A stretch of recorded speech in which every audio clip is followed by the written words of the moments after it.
వేసవి వేడిపై దాడి, చల్లటి రిఫ్రెషింగ్ స్టాప్ తో హాయి.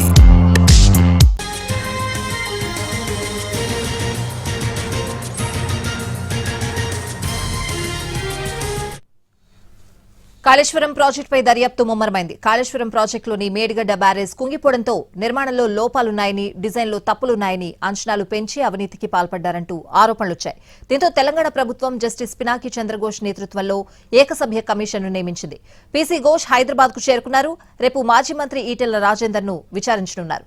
సోమవారం హరీష్ రావును విచారిస్తారు. ఇవాళ కేసీఆర్ విచారణకు హాజరు కావాల్సిన జూన్ 1న హాజరవుతారు. ప్రాజెక్టు రూపకల్పన నుంచి ప్రారంభోత్సవం వరకు జరిగిన అన్ని అంశాలపైన పీసీ ఘోష్ కమిషన్ విచారణ జరపనుంది.